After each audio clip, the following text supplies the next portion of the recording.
Assalamualaikum warahmatullahi wabarakatuh. Perkenalkan, nama saya Bagus Junitiana. Saya adalah mahasiswa pendidikan akuntansi tahun 2020 di Universitas Pendidikan Indonesia. Pada kesempatan kali ini, saya akan menjelaskan materi tentang fungsi manajemen dan fungsi perencanaan dalam manajemen perusahaan. Fungsi manajemen. Fungsi manajemen terdiri dari 4 fungsi yang biasa disebut dengan sebutan POJ, yang merupakan kepanjangan dari planning, organizing, actuating, dan juga controlling. Saya akan menjelaskan keempat fungsi ini secara singkat. Yang pertama, fungsi perencanaan atau planning. Fungsi perencanaan adalah bagaimana perusahaan menetapkan tujuan yang diinginkan dan menetapkan strategi untuk mencapai tujuan tersebut. Yang kedua ada organizing atau fungsi pengorganisasian. Fungsi pengorganisasian ini adalah mengatur sumber daya manusia dan sumber daya fisik lain yang dimiliki agar bisa menjalankan rencana-rencana yang telah diputuskan dan mencapai tujuan yang diinginkan. Lalu yang ketiga ada actuating atau fungsi pengarahan. Fungsi pengarahan ini adalah tindakan atau upaya yang dilakukan untuk menciptakan suasana kerja yang dinamis dan sehat bagi kinerja pegawainya untuk bisa lebih efektif dan efisien.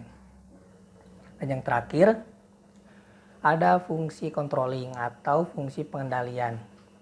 Fungsi ini adalah menilai kinerja yang telah dilakukan oleh pegawainya berdasarkan standar yang telah dilakukan.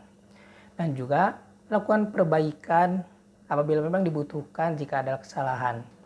Untuk mencapai hasil yang maksimal, para manajer harus menguasai keempat fungsi ini secara keseluruhan. Lalu yang kedua, saya akan menjelaskan tentang fungsi perencanaan dalam manajemen perusahaan.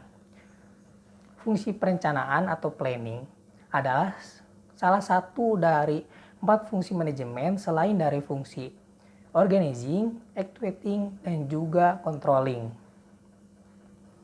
Perencanaan adalah langkah paling awal yang dilakukan dalam perusahaan dan bahkan bisa berpengaruh total bagi perusahaan di masa yang akan datang. Fungsi manajemen yang lain akan mengikuti fungsi perencanaan yang telah dilakukan. Fungsi manajemen yang lain tidak akan berjalan dengan baik tanpa adanya fungsi perencanaan yang matang.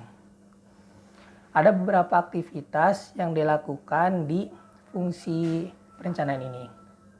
Yang pertama, menetapkan arah tujuan dan target bisnis. Yang kedua, menyusun strategi untuk mencapai tujuan tersebut. Yang ketiga, menentukan sumber daya yang dibutuhkan. Dan yang keempat, menetapkan standar kesuksesan dalam mencapai tujuan tersebut. Sekian yang bisa saya sampaikan.